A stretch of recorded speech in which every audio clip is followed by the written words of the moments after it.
Isn't satisfaction the best? It's fun to realize that more and more of you are coming into the awareness that good does feel good. Who knew? Yeah.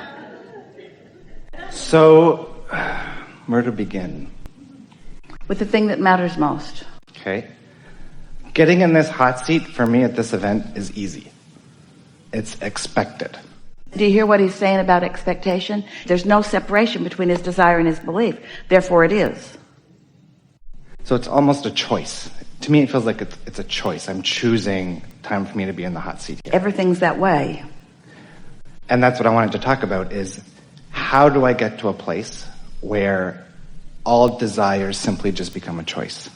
Since words don't teach, this is the way we like to say this to all of you. We know these things, and we see evidence of them everywhere. Been around for a long time. So we offer examples to you that are in complete alignment. They are completely vibrationally accurate with the laws of the universe. And we know for sure that when you're in sync with the laws of the universe, it's sort of like being in sync with the laws of gravity. Don't try to defy it. Don't jump out of airplanes without parachutes. It's not going to end the way you might like it to. Just say to yourself, this will be over soon, and it will. So the laws of the universe are consistent, which means as you understand them, then you are able to apply them in ways that feel better to you. When you think about something that you desire, that you don't believe, and it doesn't feel good, then the question is, well, how can I bring myself into vibrational accord with that? And so we say the way to come into vibrational accord with 100% of what's in your vortex. Do you know what we mean by the vortex? We're just going to tell them briefly just in case they don't know, because this is an important piece. As you in your physical body are sifting and sorting, knowing what you don't want and knowing what you do want, even at unconscious levels or at levels where you're not giving a whole lot of attention to it, you are launching these rockets of desires or preferences. When someone's rude, you know you want them to be nicer. When you're rude, you know you want to be nicer. If you don't have enough money, you know you want more money, and so forth. So this vibrational reality is gathering, sort of like the fetus in a womb. And law of attraction is gathering the cooperative components. So it's becoming more and more and more and more and more. Well, it reaches a place of being ready to be birthed into your experience. But if you're not a vibrational match to what it is, in fact, if you're like so many people and you are a vibrational mismatch to what it is, you want it, but, in other words, I want more money, but I don't have enough.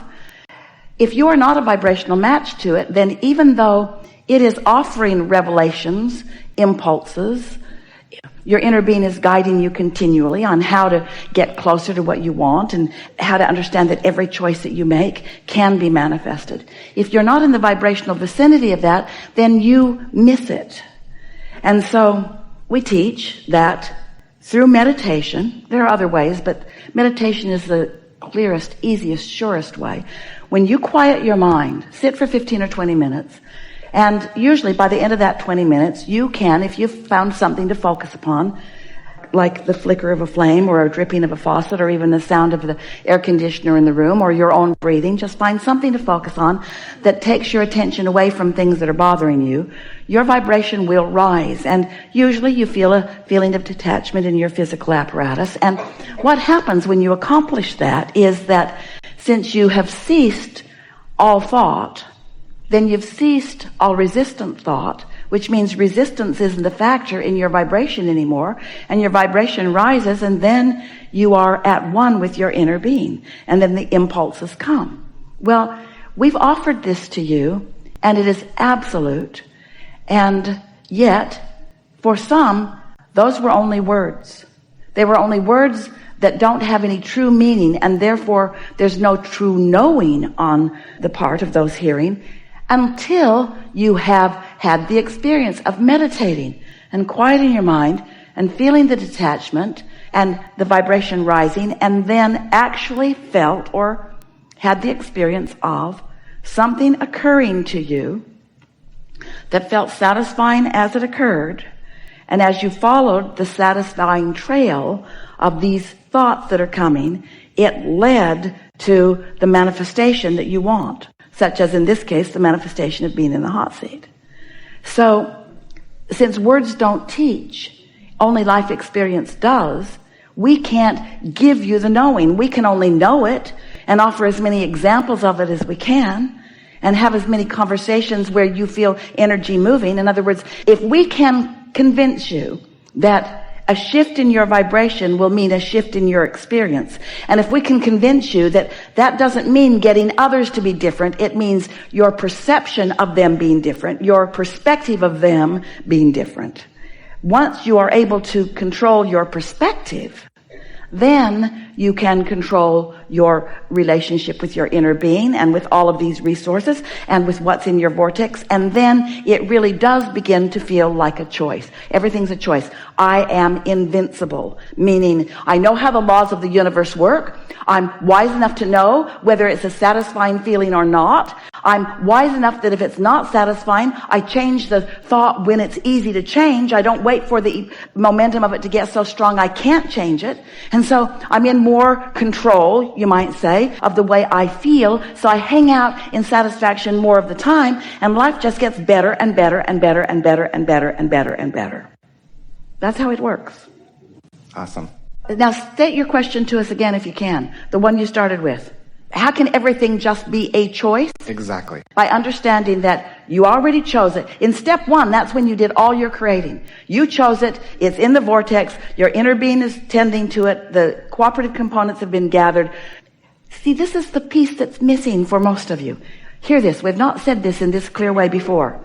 Many humans think, well, if I'm the creator of my own experience and I want something that I don't have, then I should be able to just decide it and boom, there it should be.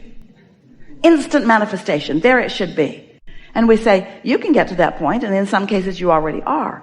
But you didn't come to just decide and bam. You came to let life help you to choose and to continue to amend and add to what you want, to fill in the details, experience by experience, until you've created a really wonderful, rich, deep relationship with life. And then you intended to get into that mode of relaxation and letting it in and letting go of resistance, where you can then receive the impulses to move in the direction of it, because you didn't come for somebody else to just anoint you with stuff. You didn't come to just inherit from someone else what they had created. You came as creator, and you will never find satisfaction without being the creator. Which means, I don't like that, and I know I don't like it by the way I feel. Well, what is it that I do want? Well, I do want that, but I can't get that because I don't believe that yet. I'm still over here. So then you've launched it, and then you begin to find ways of letting yourself be more of a match to this than this. Sometimes it requires not thinking about it, because every time you think about it, you think about it in the same way that you used to think about it. We've been telling a story. Most of you haven't heard it. Some of you have. This is what we want you to hear. And then we're going to tell you a story that's going to make it easier for you to hear it. Right now, where all of your power is, you could absolutely do just as you say. If you're standing in this satisfied place of non-resistance, you could choose anything, and you would begin moving toward it, and you would know it. You would know first by the excitement or the exhilaration you feel as you first think about it. And then, if no one talked to you about how hard it is, and you didn't remember how hard other things like it had been, and you didn't start jamming up the circuit with beliefs and memories that clog it, it would just move steadily from this pure place of wanting into a manifestation. But during the process of it evolving, in the process of these thoughts turning to things, you will have other experiences that will cause you to put more defining things into your vortex. And so that's what deliberate creating at its best really is. You ask, it starts to come. Your new perspective shifts, because when that dropped in, you had a different vantage point. So more contrast caused you to offer another intention.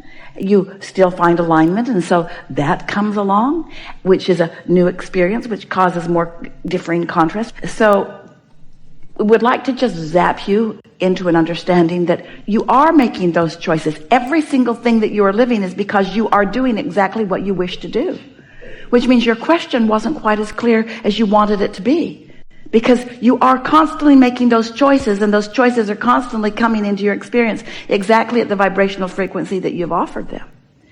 Esther has 2 houses in Southern California, and they're up on the hillside a bit, and they overlook the ocean, and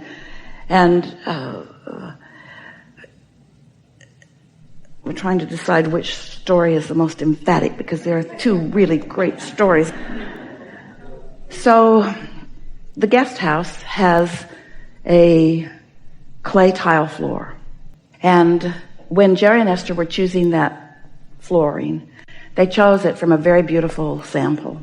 It was glazed, and it was shiny, and it was beautiful, and it's not what the builder installed, because he couldn't get it in a timely enough manner. So he chose another tile that wasn't glazed and said to Jerry and Esther, "We will seal it after it's down." Well, it never looked right, and the sealant never looked right, and the sealant won't stay in place, so chairs scrape it off. And Esther has been happy with that floor since it was put down 10 years ago. The point that we're wanting to make with you is that right now, Esther could offer a fresh vibration about that floor. She could find someone who could really renovate it and get it the way she wants it to look. If she's in a place of non-resistance, she could rip it all out and replace it with something that she really likes. She certainly can afford to do that. But she's paralyzed in it because her vibration now is not pure, because she keeps telling the story year after year of what went wrong. If you came to her house with her today, she would say, "Come on in, floor's ugly." And you would be looking around at the view and the other things. You wouldn't have even noticed the floor. "Esther," that's all she can see. She would say, "Oh, we chose the most beautiful tile. It was a glazed tile. It was shiny and so beautiful." But they didn't put it in. Instead, they got something else. They said they would glaze it after the fact, but they didn't. They put a sealer on it that doesn't hold. Look under this table. Look where this chair is scraped across here over here. Look in here. Look over here. Look over here. So even though she could be doing what you are wanting to do, choose right now, she doesn't let herself choose because she keeps renewing that. Now, if Esther wasn't thinking the thoughts about what went wrong with all of that, no one would be thinking those thoughts. She's the only one that is keeping those thoughts active. Nobody else is thinking those thoughts. Nobody else ever did think those thoughts. Esther's the only one that ever thought those thoughts.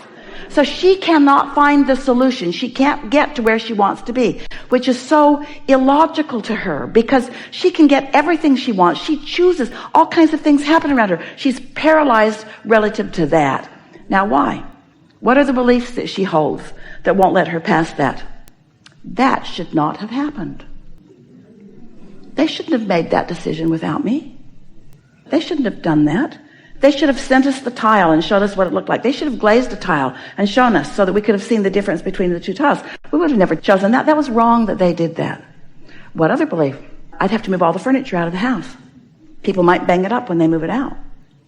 Where would we put all the furniture when we move it out of the house? In other words, she's got all these very logical, practical beliefs that are not valid, that paralyze her, that keep her. So she holds herself in an uncomfortable place of attraction. Now, you see, we're talking about attraction. She wants a different floor. Calls a contractor. He comes over. He says, "Oh, I wouldn't remove this floor." Calls somebody else. He comes over. He says, "Yeah, I can remove this sealant," but he can't.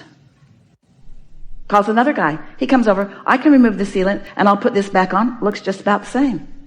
She can't get to where she wants to be from where she is, because she keeps bringing everything forward. She's not in that fresh place. So the answer to your question is, you've got to be in a non-resistant place to just choose, because almost everything that you think about, you've got beliefs about it that are in the way of your choices. Does that make sense? So it's perspectives we choose based on past circumstances that get in our way. Say it again. It's perspectives that we choose based on past circumstances that create the resistance that get in our way. Yeah. A belief is just a thought that you continue to think. And so the answer is, just think the new thought more.